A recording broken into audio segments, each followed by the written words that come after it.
Merhabalar, mutfağıma hoş geldiniz. Bugün mutfağımda karışık sebzelerle güzel bir yaz dolması yapacağız. Bunun için dolmalık biberlerim var, patlıcan, kabak ve biraz da yaprak saracağım. Şimdi ben buradaki sebzelerimin içlerini temizledim, oydum. Burada 3 adet bıraktım, nasıl yaptığımı sizlere gösterebilmek için. Zaten biber kolay. Şöyle parmaklarınızla da yapabilirsiniz. Ben oyacak kullanıyorum.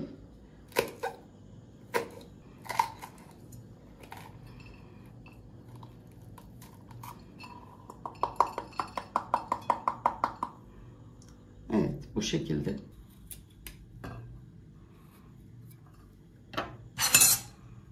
Şöyle oyacakların kenarında tırtıklı yerler vardır. Onunla şöyle kazıyorum.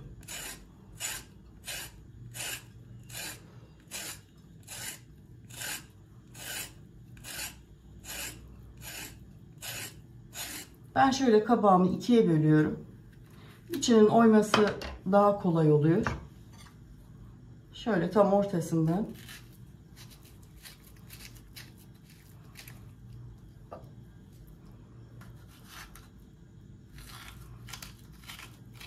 Kabağı oyarken dikkat edelim.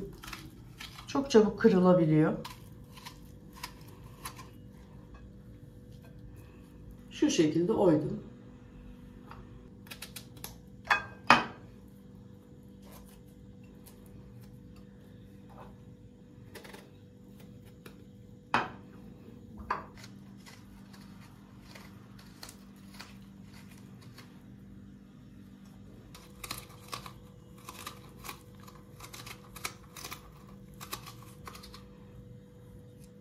Evet, bu şekilde oyuyoruz. Şimdi dolmamızın içine hazırlıyoruz. Zeytinyağlı bir dolma olacak. Burada 250 milim bardak ile 2,5 bardak pirinci yıkadım. Şöyle karıştırma kabıma alıyorum. 2 büyük boy kuru soğanı yemeklik doğradım. Burada 3 adet domates var. Kabuklarını soyup doğradım. Burada bir kırmızı, bir de yeşil biberim vardı. 2 tane biber doğramış oldum. Burada da arkadaşlar hem nane var hem maydanoz var. Yarımşar demet. Burada da bir baş sarımsağım var. Onları küçük küçük doğradım. Şimdi şöyle bir yemek kaşığı domates salçası.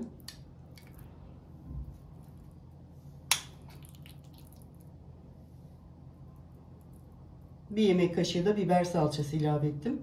Karıştırınca bakacağım. Şöyle zeytinyağımızı da ilave edelim.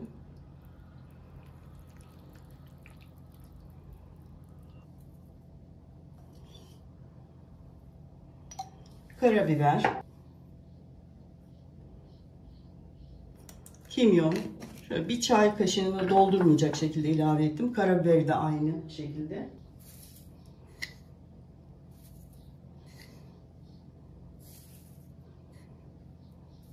Tuzunu da koydum. Neredeyse bir limonun suyuna yakın bir limon suyu ilave ettim. Şimdi güzelce bir karıştıralım.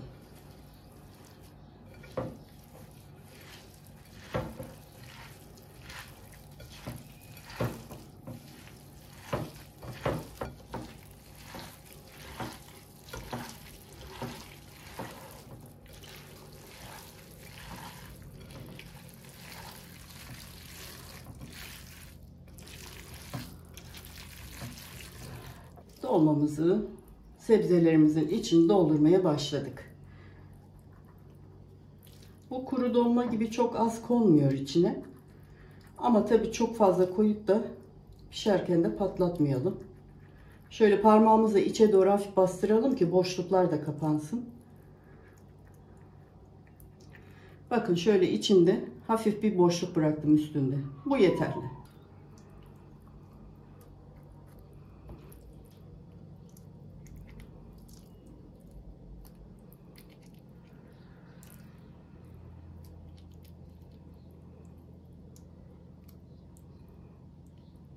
Evet, patlıcanı da bu şekilde biraz boşluk bırakıyoruz.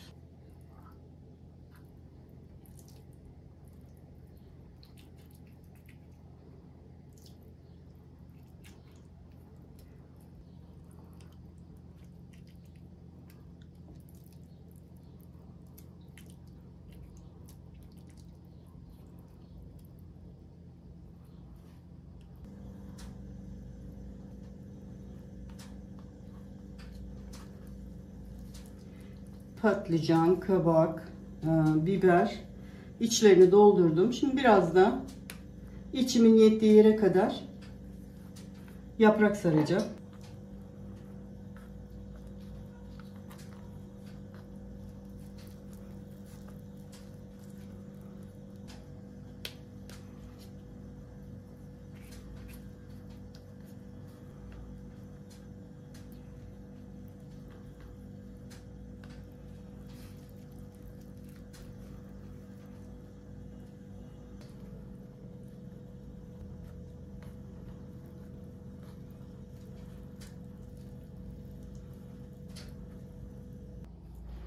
Dolmalarımızın sarma ve doldurma işleri bitti. Şimdi tencereye güzelce yerleştireceğim.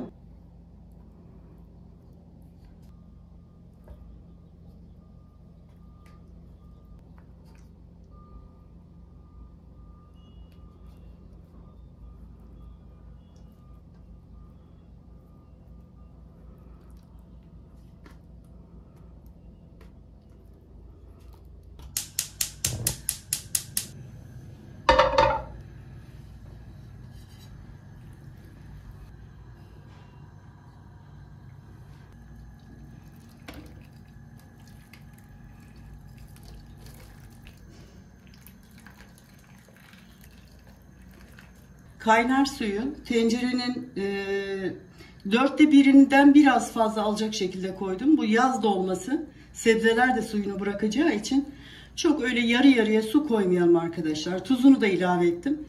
Şimdi kapağını kapatacağım, pişmeye bırakacağım.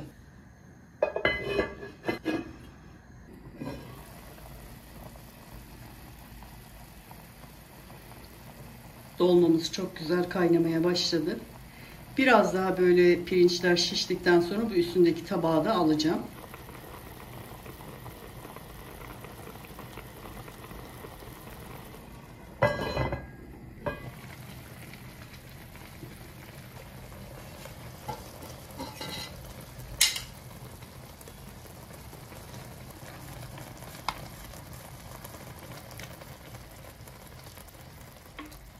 Biraz da böyle pişsin. Biraz limon suyu da ekledim hafiften. Yine kapağını kapatıp pişirmeye devam edeceğim.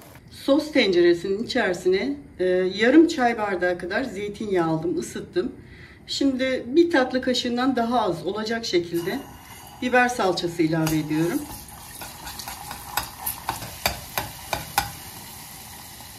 Bir yemek kaşığı kadar nane, kuru nane.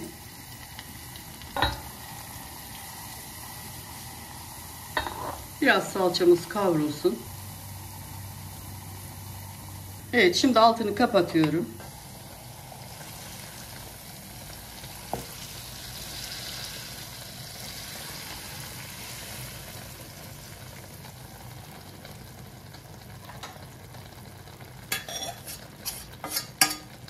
Evet, şimdi bir 5 dakika daha bu koyduğum sosu da bünyesine çeksin.